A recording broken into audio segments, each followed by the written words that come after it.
We are facing an unprecedented state of emergency.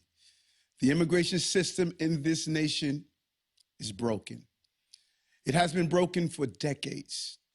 Today, New York City has been left to pick up the pieces. Since last year, nearly 100,000 asylum seekers have arrived in our city asking for shelter. Let me repeat. Almost 100,000 men, women, and children have asked for a place to stay. That's almost the population of Albany, New York. And for more than a year, thousands of people across this administration and more than 100 community-based organizations have worked tirelessly to ensure that every person who has arrived here gets the opportunity to build their New York City dream. They do not have the authorization to work, so we have to provide shelter. We have supplied food and access to health care. We have enrolled children in schools. We have opened almost 200 emergency sites, including more than a dozen large-scale humanitarian relief centers. And we have assisted migrants with asylum applications. But we are past our breaking point. New Yorkers' compassion may be limitless, but our resources are not. And our partners at the state and federal levels know this. We continue to face impossible decisions about allocating our resources. And that means a lose-lose for our most vulnerable New Yorkers, as well as those seeking asylum. We saw the effects clearly last week outside the Roosevelt Hotel. Adult asylum seekers were sleeping on the pavement because our shelter system was full.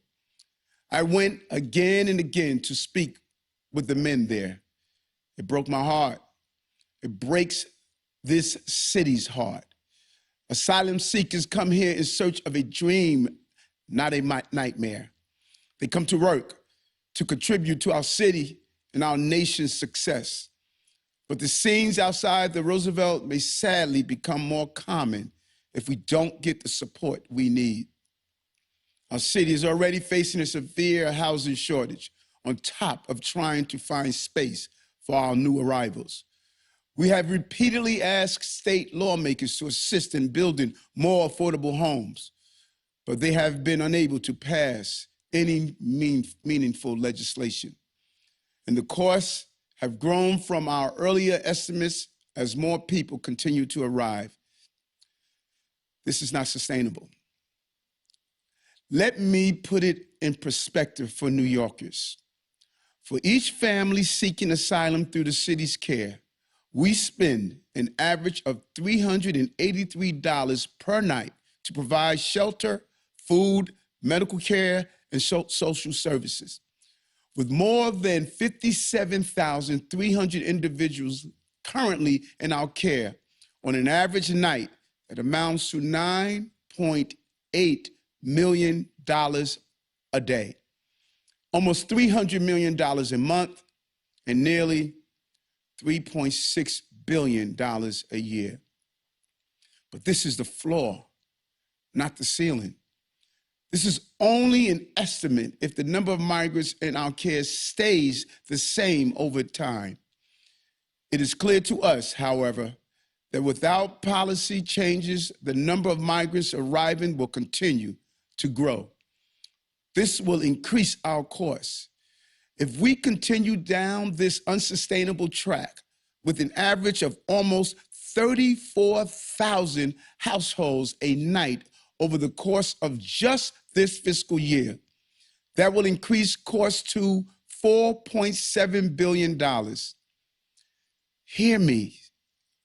If things do not change, our new estimates have us spending nearly $5 billion on this crisis in the current fiscal year. That's up from the $1.4 billion we spent last fiscal year, and it nearly equals the budgets of Sanitation Department, our Parks Department, and the FDNY combined. And If things do not change, we expect to have more than 100,000 asylum seekers in our care by the end of June 2025, driving projected spending to $6.1 billion in that fiscal year if we do not change course. That means over the course of 3 fiscal years, our city is projected to have spent more than $12 billion. To meet this need, we will have to add $7 billion to our financial plan. And this is on top of what we previously allocated for the crisis.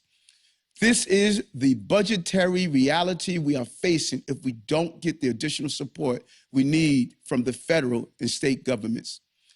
This is not just about numbers. This is about people fleeing despair and trauma. I have greeted asylum seekers at the Port Authority. I've slept by their side on the coldest day of the year, and I have sat with a mother whose husband was lost to this crisis. She now faces raising her 3 children alone. The city is running out of money, appropriate space, and personnel to care for families like hers. We are grateful to Governor Hochul for all she has done to help our city. But the number of asylum seekers increasing, we need more from our state partners. And I want to thank U.S. Senate Majority Leader Schumer, Democratic Leader Jeffries, and members of the New York City congressional delegation for all their efforts at the federal level to get us the support we need. New Yorkers did not create an international humanitarian crisis, but New Yorkers have been left to deal with this crisis almost entirely on our own. It has been fueled by those in Congress who stand in the way of real immigration reform, by governors who have used vulnerable asylum seekers as political pawns, by the indifference of leaders across the nation. Now, let me be clear. New York City will not abandon our brothers and sisters seeking the American dream. Thanks to the teamwork of so many, both in and outside of government, including our faith-based and nonprofit partners, we have done more than any city to provide for so many migrants in such a short period of time. We have met a historic crisis with historic compassion. And while we are past our breaking point, we will never just slam the door of opportunity. We have had productive conversations with our state and federal partners, and they show real commitment to supporting our efforts, but we need additional resources now. The best way to solve this problem is by all of us working together. The state can support us by taking reasonable actions to ease the burden of our city. We need a statewide decompression strategy to help free up space in our shelter system and reduce the pressure on our city's resources.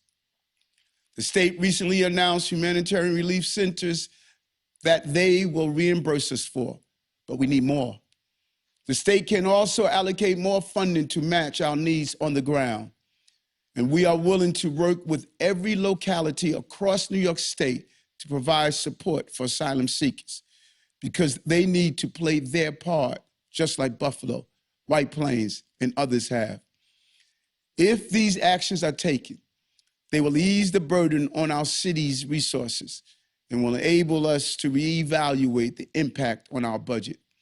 And while many Republicans in Congress may be holding up critical reform, the White House can help us now.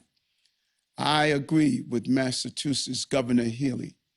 The federal government must take action. We appreciate them sending a team from the U.S. Department of Homeland Security to New York City to assess the situation this week. There's more they can do, including expediting pathways to work authorizations for asylum seekers. I have heard it directly from all the asylum seekers I've spoken with. They want to work. There's nothing more anti-American than not letting people work. Imagine the boost to our nation's economy if we were to fill the hundreds of thousands of jobs that need workers right now. It's the right thing to do, and it is smart economics. We're also asking the federal government to declare a state of emergency. This will allow federal funds to be allocated quickly to help address the urgent challenges we face. Additionally, the federal government needs to provide more funding to match the reality of the costs on the ground. Finally, we need the federal government to lead a decompression strategy at the border so cities and states across the nation can do their part to shelter asylum seekers. Because cities like New York, Boston, Chicago, Los Angeles, Houston, and El Paso cannot be left to shoulder a national crisis without the proper aid. Again, if we don't get the support we need, New Yorkers could be left with a $12 billion bill. So, while New York City will continue to lead, it is time the state and federal government step up.